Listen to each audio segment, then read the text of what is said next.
Hey guys, what's up? It is the one and only RJ21 here, and today in this video I'm going to be recapping week 1 of Big Brother 25 and giving my power rankings as of right now. First of all, let's start off with the recap. The week started off on premiere night with the opening competitions, in which the losers of each competition was nominated. This ended up being Jared, Kirsten, Felicia, and Cory. After the opening competition, Cirie Fields entered the house as the 17th house guest. Shortly after that, they competed in the first head of household competition, in which Reilly became the first HOH of the season. Reilly, instead of nominating 2 people, had the ability to take 2 of the nominees off the block, leaving the other 2 as the official nominees. Reilly decided to take Jared and Cory off the block, leaving Felicia and Kirsten. Then, with the power of veto competition, Hisam ended up winning that and keeping nominations the same, leaving Felicia and Kirsten on the block. Before eviction night could come, Luke Valentine was expelled on day 8 for saying a racial slur, but the eviction continued as normal. Come eviction night, Kirsten was evicted unanimously by a vote of 13-0. That's all the technical stuff out the way, but let's get into the more important part of week 1, the dynamics.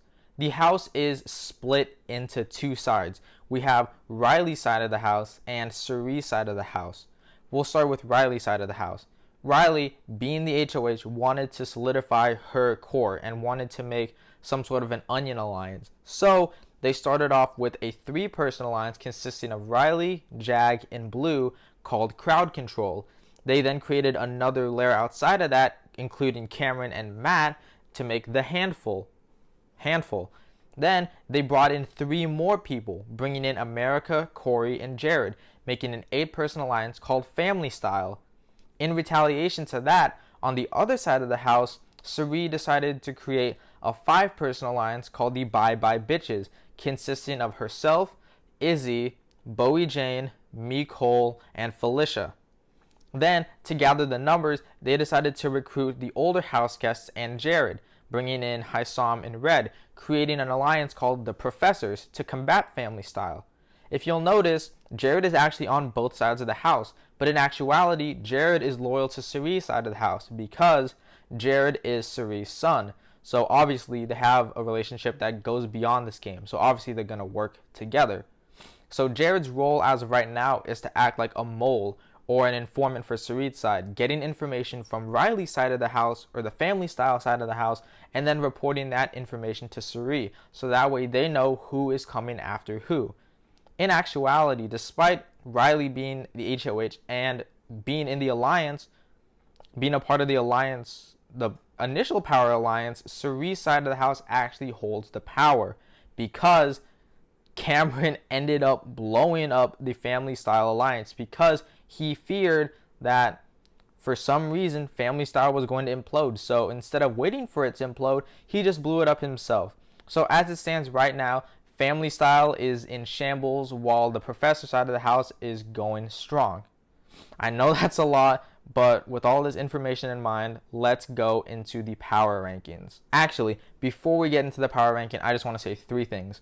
Number 1, I will be referring to the Bye Bye Bitches as the Triple B Alliance, because if I say Bye Bye Bitches too many times, I'm going to get sick of that alliance name, and I never want to get sick of that name. Number 2, I'm going to be including clips of some of the house guests, so if you want to see those clips in their entirety or just see where they're originally from, I put those links in the description.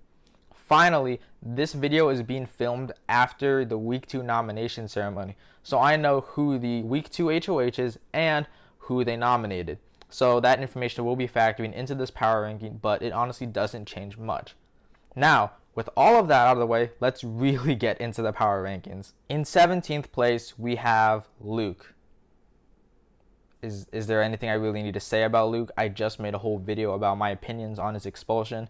So if you want to know what I think about Luke's expulsion, go watch that video. But for this video, I have nothing to say about him. Due to violating the Big Brother Code of Conduct by using a racial slur, Luke has been removed from the house and will no longer be participating in the Big Brother game. The game goes on and the live vote and eviction will continue as scheduled.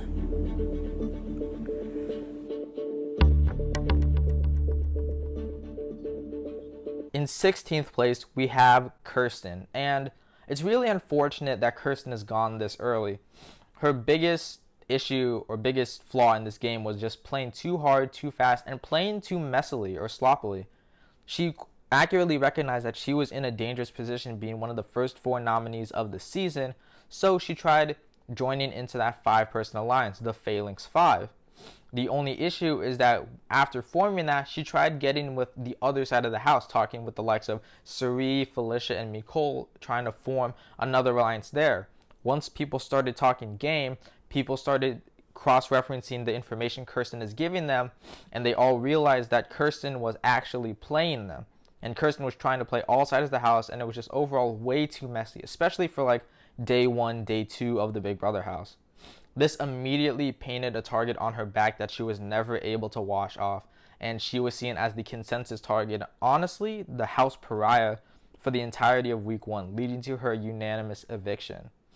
I'm personally really sad that we had to lose her so early because it seemed like she had so much fight in her. She seemed like she really wanted to be there. She seemed like she could have been a decent player and a really fun character to have, but unfortunately, she just was in an unfortunate position and could never recover, ending her in 16th place. Now it's time to talk about the actual power ranking. In 15th place, I have Cameron.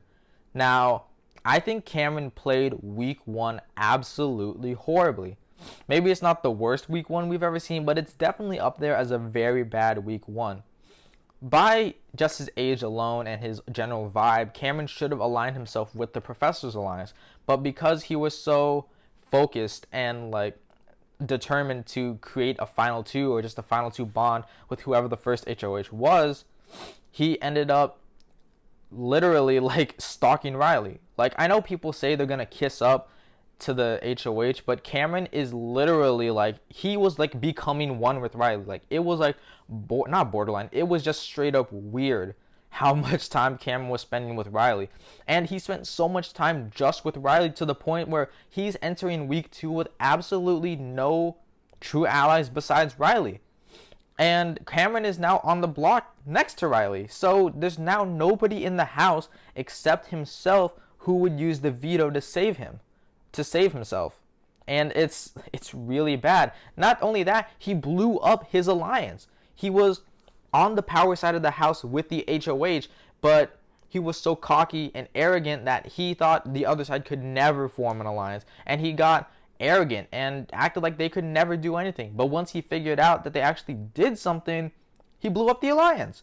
And even when he was being truthful and honest and crying to Cirie and Felicia and Izzy, they didn't believe him. So not only is family style somewhat mad at him for blowing up their position in the house, the professors still don't trust him. So now he has both sides of the house not trusting him. And now he's just in the worst position. So because of all of these like negative traits and very little, actually no positives except for like maybe getting a final 2 with Reilly, other than that, he did absolutely everything wrong, which is why I have to put Cameron here at number 15. At number 14, I have Cameron's number 1 ally and the week 1 HOH, Reilly. And it's weird having Reilly this low. Usually winning the week 1 HOH is the best situation possible because you're in a power position and you get to make alliances from the top looking down.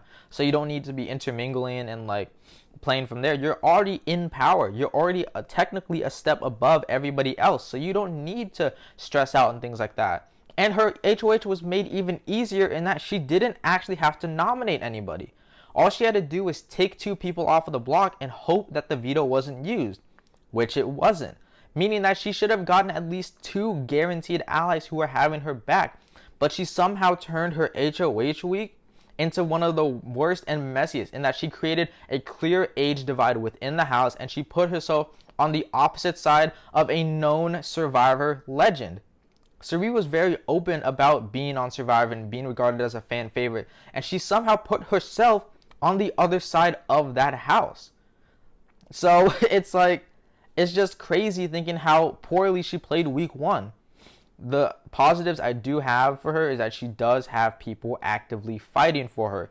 She has the likes of Jag, Blue, and Matt actively campaigning to keep her and protect her in the house. And even Cirie, Izzy, and Felicia are considering flipping the vote onto Cameron to take him out over Reilly, because Reilly is seen as a more trustworthy and helpful ally for the future, especially with her messiness and all. So Reilly definitely has a lot better footing than Cameron, but is still probably in one of the worst positions within the house, which is why I put her at number 14. Everything you said is right. Like I feel like when I walk down the stairs, like I just feel like people feel uncomfortable around me. I just No, don't know why. no. I'm tired. I just wanted to go to bed at like 10 o'clock. No, they swear they're like staying up so I can't get any sleep. I probably should have clarified and said that, like, in my mind, I split this power ranking up into tiers. So it's like people who are in similar positions within the house are within like the same tier. So this bottom tier, which consists of 4 people, starting with Cameron, these are the people who are like being actively targeted by the other side of the house. So with Cameron and Reilly, they're both being actively targeted by the triple B side of the house. And the next 2 people I'm going to be talking about are actively being targeted by the family style side of the house. But at number 13, I have Hisam. And it's weird. I keep saying that it's weird. It is weird. Hisam wasn't that active of a player in week 1. He wasn't nearly as being as active as somebody like a Jared, an Izzy, or even a Reilly or a Cameron or a Jag. He wasn't being as active as them, yet he somehow leaves this week being perceived, week 1, he somehow leaves week 1 being perceived as the linchpin or the head of the professor side of the house, and he's seen being the one who is leading the charge against family style, making him the number 1 target for that side of the house, despite having the power of veto and having the opportunity to build bonds with other people on the other side of the house, especially Reilly. So that is definitely a downside of his game as of right now. However, he is the week 2 HOH, so there is definitely room for improvement for his game. However, I don't think he's even playing this week that well. He's not playing as bad as like Reilly, but he's still not playing the best. If anything, he's just reinforcing the divide between the 2 sides of the house, and that he's being blunt and saying straight up, you said my name, you're on the other side of the house, this is your alliance, but I'm going to target you, but let's try and keep an open dialogue, okay? He's being very blunt and very brute force and like kind of iron fisting his way on this week, and he's really almost being kind of like a dictator and like how he's like just telling everybody how it is and what he's going to do. So it's honestly a little bit concerning, but I do think that he is in a somewhat good position in that he is physically fit. Like he can win a competition. So I have confidence there, but still his social positioning within the house is just not that good, which is why I have to put him at number 13. This is the stupidest way of playing this game. Trust me, I understand. I literally cannot believe. At number 12, very similarly to Hisam, I have Izzy. And Izzy is such a polarizing figure coming out of this week because you have one side of the house, or one side of the fan base, I should say, that absolutely like hates her guts and hate how she's playing the game. But then there's the other side of the fan base that absolutely loves her gameplay and love how chaotic she's being. And I'm personally on the side that supports her gameplay because I love the chaos that she brings. She brings so much unnecessary paranoia that leads to more messy gameplay. It's honestly the most entertaining thing to watch. But in terms of her gameplay, she was super proactive. Not proactive, overactive. She was super overactive in her gameplay, and she was doing way too much. She was talking way too much, strategizing with way too many people, and ends up leaving week 1 being one of the 2 main targets for family style, in that they think Izzy and Hisam are both like the headmasters of the professor side of the house, and they're actively targeting Izzy. The only reason Izzy isn't being as actively targeted as Hisam is because of the work that people like Cirie and Jared are putting in, that saying that she isn't as big of a target as Hisam, pulling that target off of her. So while her target on her back isn't as big, she didn't actively do anything to decrease that threat level herself. So that has to be a knock against her. Tying that in with the fact that she is being actively targeted by the other side of the house, and she's not in a very good position. One of the only reasons why she's above Hisam is because she has a lot more like tight-knit allies. Like, the difference between them, sorry, like, my nose is, like, all messed up, but, like, the main difference I have between Hisam and Izzy is that Hisam doesn't really have any number one allies that are going to ride or die for him, but Izzy does. Izzy has the likes of Cirie and Jared, mostly because, like, she's, like, lightweight blackmailing them, but that's besides the point. Izzy has these strong allies who actively are going to fight to keep her in the game, whereas Hisam doesn't, which is why I have Izzy higher than Hisam, but still she's not in a very good position, leaving her here at number 12. I want to fuck them up. That's what I want. This next tier of players that I have includes 6 players, and these are players who I think are heavily aligned with one side of the house, meaning they're either on the professors or they're on family style, and there's no in-betweens with them, with these players specifically. So at number 11, I have Red, and Red has been pretty passive this entire week. He hasn't really been playing the game as actively as other people, but at least he's not overplaying himself into oblivion like the last 4 people I just talked about, who actively made themselves targets for the other side of the house. With Red, he's on the professor side of the house, but he was, I think, like the last person to be brought in. And even though he is on this side of the house, his alliance mates still don't trust him, as he has done some pretty shady dealings with the likes of like a Cameron. So even then, they still don't trust him, but they need his number. And I don't think Red recognizes that yet, but we'll see in the coming weeks. He also doesn't have any like close ride or die allies like other people that I previously mentioned. He doesn't have any close allies that would willingly, like, if I win veto, I'm definitely using it on you, unless it's like circumstantial. But yeah, I don't think Red is in the worst position, but he's definitely not in the best position. I think he's solidly with his alliance, and I don't really foresee any circumstance in which he's targeted or evicted anytime soon. So that's why he is here at number 11. At number 10, I have someone very similar to Red. I have Bowie Jane. And the reason Bowie Jane is here is very similar to Red. I think I have like the exact same reasonings for Bowie Jane being this low or this in the middle as Red. But the only reason I put Bowie Jane higher is because she has more apparent allies. She has the Triple B Alliance, which is going to fight for her. She has members within the Triple B Alliance that are going to actively go to bat for her and try and keep her safe.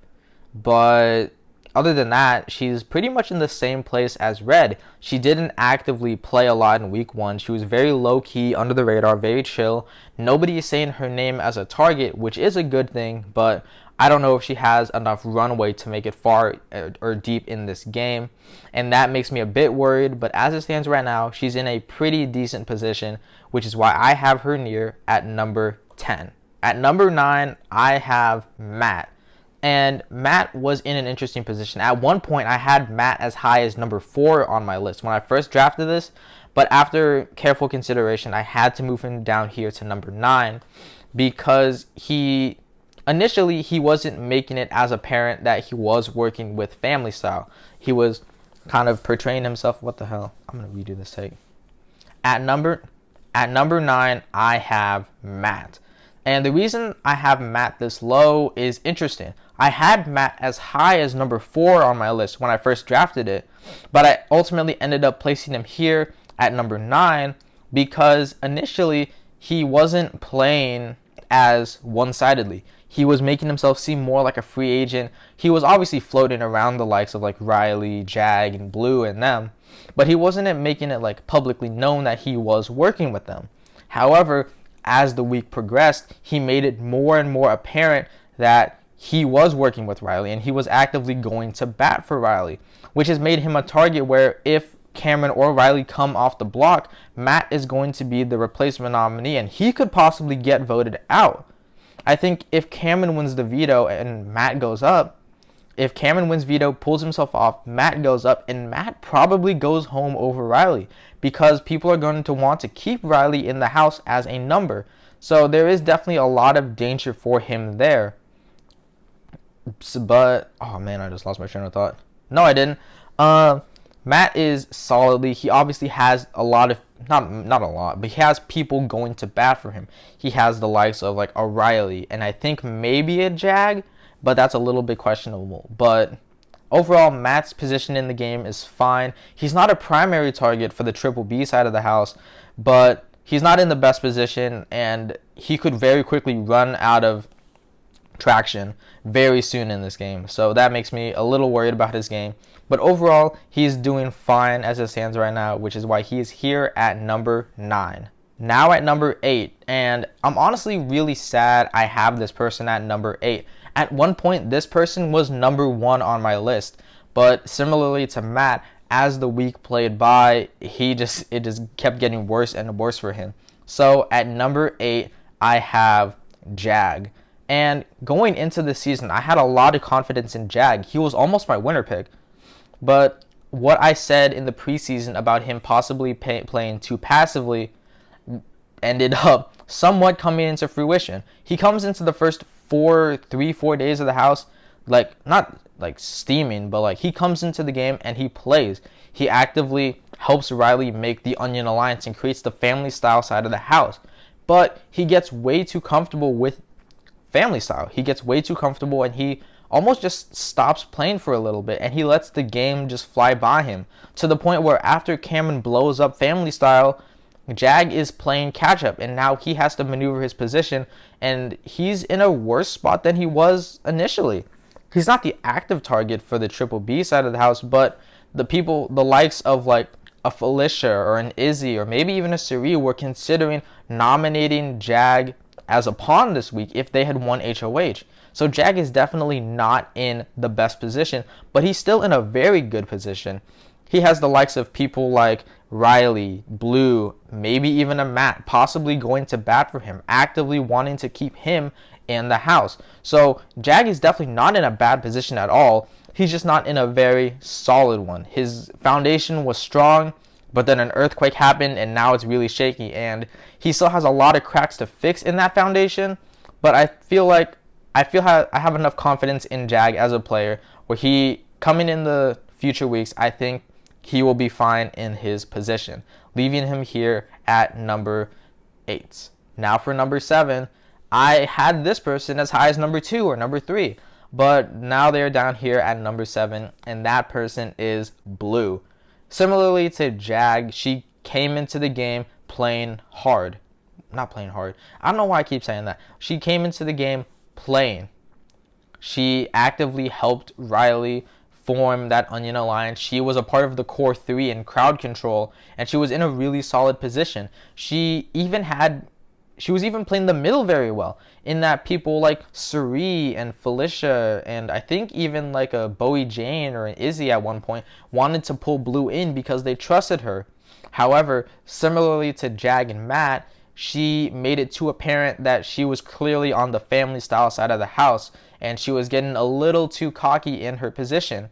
And they started picking up on that. Now the people who I just named who wanted to bring her in as an ally now don't trust her and don't want anything to do with her, which is really bad for her position, especially when these power players who have a lot of influence in the house don't want to work with you. It's going to create a lot of trouble moving forward. However, she does still have those solid connections, so I don't see her being actively targeted like Reilly or maybe even a Matt or a Jag, because I remember, I think it was Izzy was having a conversation listing off who they wanted to take out. They wanted to take out Cameron and then Reilly and then Matt, and then they wanted to take Jag out because he was the glue of that alliance, and they would only take Jag out so he doesn't have Blue. So the only reason Blue is going to be taken out is to weaken that other side of the house.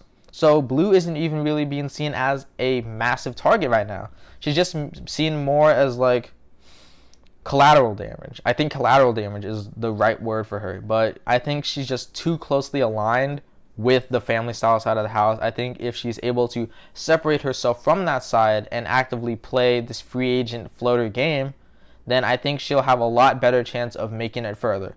But as it stands right now, her position is good but not great, leaving her here at number 7. Now at number 6, probably my favorite player this season, possibly even more so than Cirie, I have Felicia. And I think Felicia is an amazing casting choice. As a character and just as a person, she is like the most fun ever. Like, whenever I'm watching the feeds and Felicia's on screen, I'm always just like smiling like ear to ear because she just brings so much fun and entertainment to the show. And honestly, the show has been lacking just a good-hearted, fun figure like her. But not only that, she's actively playing the game and she's in a really good position, surprisingly. I think people coming into the season were definitely a little shaky on her. They thought she was going to be somebody like a Rennie Martin from Big Brother 10, somebody who's a big character but really bad at the game. But Felicia's actually doing surprisingly good work within the game. She's a part of like the core of the Triple B side of the house. Not only is she a part of it, she's like the core. Like, I think the core of that side is like Cirie, Izzy, and Felicia. And the fact that Felicia is one of like the heads of that side, yet nobody on the family style side of the house is looking at her as a target, is a really good thing. Sure, they want to put her up as like a pawn, but even in that circumstance, they're still not actively targeting her, which is really good. The only reason I don't have Felicia higher is because I'm just a little worried about how she's going to do towards the latter stages of the game, when she's going to need much stronger allies and when competitions are going to get a lot more important. And I could possibly imagine Felicia struggling to win those necessary competitions. So despite her good position, despite her great position on the Triple B side of the house, she almost isn't as well connected on the other side of the house. Like the family style side of the house loves her as a person, but as a game player, they only look at her as a pawn to take out the bigger fish on the Triple B side of the house. So that makes me a little worried. But overall, I think Felicia is in a really good spot as of right now, which is why I have her at number 6.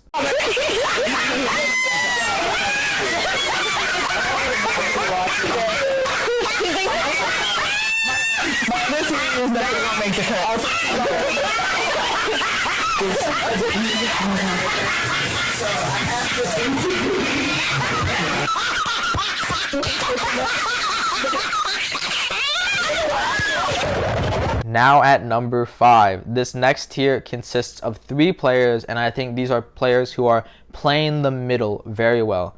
Maybe they're not like dead set in the center. Obviously, I think they're leaning a little more to one side than the other, but they are certainly trying to play the middle ground, and I think the 3 of them are doing it very well. So here at number 5, I have Cory. And Cory was almost the first boot of the season. Like, he was the number 1 target. Like, when he got sucked into the nether region, which I hate calling it by that, by the way. When he was sucked into the nether region and came out, he had a really hard time initially building bonds with people, and people just assumed he must have a secret power, he must be super smart, and they had a lot of these perceptions of him that made him a really easy target. However, Cory was able to pull that target off of himself by having a really strong conversation with Reilly. And he was able to get himself pulled off the block where people wanted to keep him on the block as a pawn. And from that point forward, he got pulled into the family style side of the house. But he was able to accurately recognize that he was one of the last people pulled into that alliance. So he was jumped ship early before Cameron blew up the alliance. He jumped ship and had a really strong conversation with the likes of a Cirie, Izzy, and Jarrett, and solidified something really strong with them. So as it stands right now, Cory's in a really good position with both sides. The only reason he isn't higher is because he actively has an enemy in Hisam. Sure, it's a one-sided beef, and it's still unclear why Hisam has this grudge against Cory, but the grudge still is there and it still exists, and that could manifest into something bigger later on in the season, which could actively blow up his position in the house. So because of that, I have to leave him here at number 5. But I still have a lot of confidence in his game moving forward. Right, cheese and nine. Did you shout her out last night? Yeah, love you, Molly. Aww. I think I might have said something about my brother, too. Zach, Molly, love you guys. I really was more nervous in the... Beat you, Zach. At number 4, I have Mecole. And I am so happy that I have Mecole this high because she was my preseason winner pick. And it seemed like nobody else preseason was picking her. But Look, I picked her and I just knew there was something strong about her, but I just didn't think that an under the radar game was the game she was going to play. But she's honestly playing it very, very well. Sorry, I had something in my eye. But Mecole is playing the middle very well. It's obvious that she's like, with the professor side of the house, she's one of the members of the Triple B Alliance. But Mecole is still making really good bonds with the other side of the house. She has people like an America and a Cory on that side that actively are like, I'm going to look out for you. And that's a really good place for her. The only position in which Mecole is getting put up is if... Sorry, I lost my train of thought. But the only position in which Mecole is getting put up is if somebody on Family Style wins HOH and then they put her up only as a pawn to backdoor either Izzy or Hisam. So she's not even being targeted by that. Both sides of the house really like her and she has strong connections. So overall, she's just playing a really good game. Sorry, the only reason I don't have her just like a little bit higher is because she just doesn't have as much ground to work with as the next people I'm going to be talking about. So she has a really solid spot in the game. She has a lot of really good connections. It's just a matter of evolving that position even further by further developing those relationships and just building overall stronger bonds. So with all of those positives in mind, this is why I have her at number 4. I've never met people that are so dumb in my life. Like, I want everybody to go straight to hell. Don't collect $200. Don't pass go. Just go straight to hell. Because what is happening right now? Now at number 3, the last person a part of this under the radar, playing the middle ground tier, I have America. And honestly, I was a bit surprised having America this high. She, in the preseason, I kind of brushed her off. I thought she was going to be this Alyssa Snyder-esque figure in which she was just there to get into a showmance and kind of just sit by the pool and look pretty. And I think a lot of the fan base looked at her like that as well, but she's actually playing the game pretty well. She's obviously within the Family Style side of the house, and the biggest downside is that she doesn't recognize she was on the outermost shell of Family Style, which does make me question her position a little bit more, but she still actively has people on that side. Somebody like a Blue and a Jag, maybe not Jag, but definitely Blue, somebody who wants to keep her around in this game. Even so, even with her relationship with the other side of the house, they see America as a floater, in the sense that she doesn't have any real allegiances, and they want to pull her in once Family Style fully corrupts and fully like implodes on itself, which is going to just increase America's position in the game even further, creating a lot more runway for her to move forward in this game. So as long as America can keep strong bonds with the other side of the house, with people like a Felicia, a Cirie, and an Izzy, if she can keep strong bonds with them, they're going to actively recruit her into the Triple B side of the house, further helping her position in the game. So overall, I think America's playing a really strong middle under the radar game, a strong floater game. And I think she could honestly go really far. So with that in mind, with all those positives in mind, I have America here at number 3.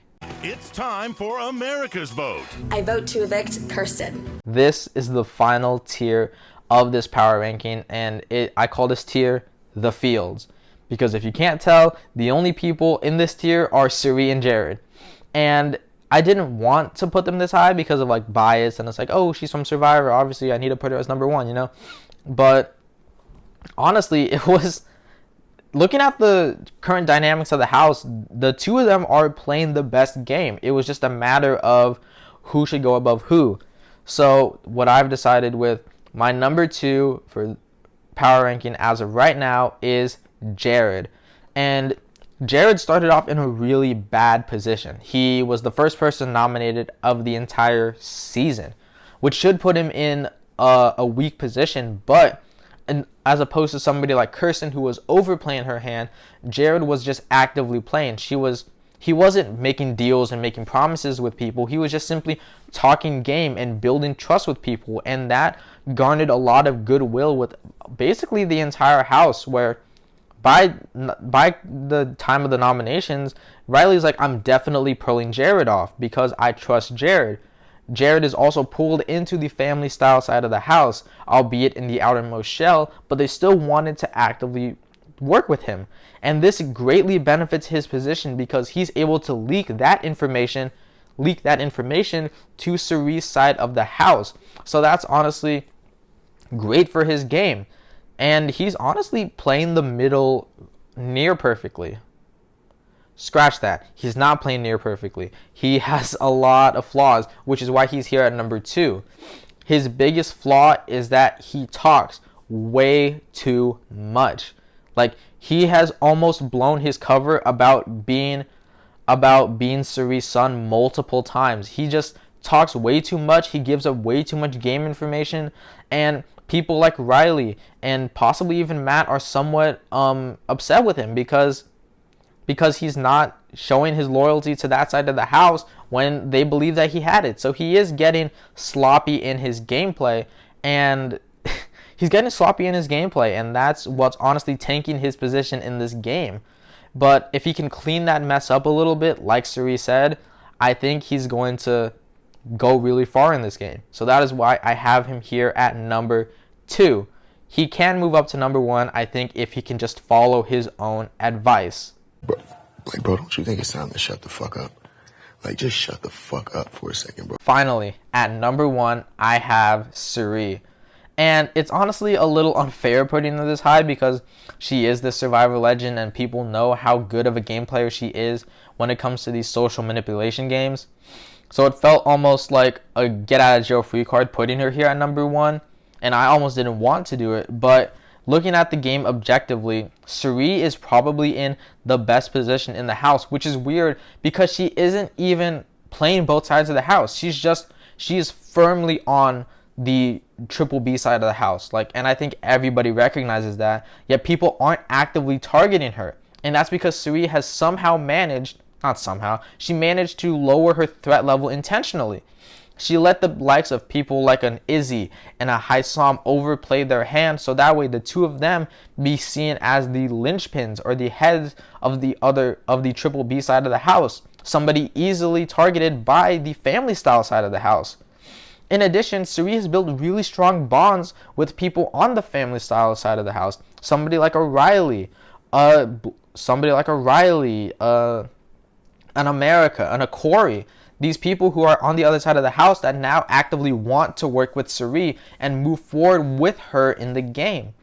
And this is all crazy because she came into this game as a Survivor legend, and she was very open and blunt about how she was a legend and how she was this fan favorite that everybody loved and adored and respected. Yet none of the house guests are processing that and thinking, oh my god, we need to take Cirie out. Nobody's thinking that. And I honestly have no idea why, except for the fact that it's just how good of a game Cirie is playing. She has allies everywhere. She is the core, like the singular core of the triple B side of the house. And I don't see her game blowing up anytime soon unless Izzy goes crazy and just exposes her secret. But Cirie is literally keeping Izzy as close to her as possible so that way Izzy doesn't blow up. And Izzy is always being calmed down by Cirie and reassured. So Cirie is just further benefiting that relationship with Izzy. So overall, Cirie is playing this game near masterfully. And if she can continue this good work moving in the future, I think we might see a steamroll of a season with Cirie winning, which is why I have to keep her here at number 1. 1. Yeah, 1. Oh my god. What? Oh my god. Oh my god. Can you just stick to the goddamn plan? Overall, I am really excited about this season. Despite the whole expulsion and all the ickiness surrounding that, this season is chalking up to be a really intense split house season. It seems like people are actively playing and people are here to win, and I absolutely love that. There's players that I love to love, and there's players that I love to hate, and there's players that I hate to hate. So it's just a broad spectrum of people that you can root for, root against, and fun characters all around with really strong gameplay to back that up. So overall, I'm really excited for how the season is turning out so far. In terms of which side of the house do I think is going to come out on top, either the family style or the triple B side of the house, I think it's definitely going to be triple B, because the difference between them is family style formed on the basis of keeping themselves safe.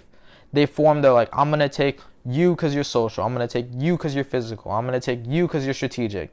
And that's how they formulated that alliance. But the triple B side of the house formed their alliance because they're like, hey, we all get along very well. There's another side forming. We can do something strong. So this relationship, or the family style side of the house, is formed out of near necessity, but this alliance is being formed out of pure connection and bonding with one another, strengthening the core of that alliance, not the core, strengthening the bond of that alliance even further, which is going to carry them much further in the game than just, oh, you're social and I need you on my side. So overall, I'm loving how this season is going and playing out. But tell me what you think. If you agree or disagree with some of my placements, leave a comment in the comment section down below. Be sure to like, subscribe, and share with your friends if you have any of those, and I will see you all in the next video. Peace.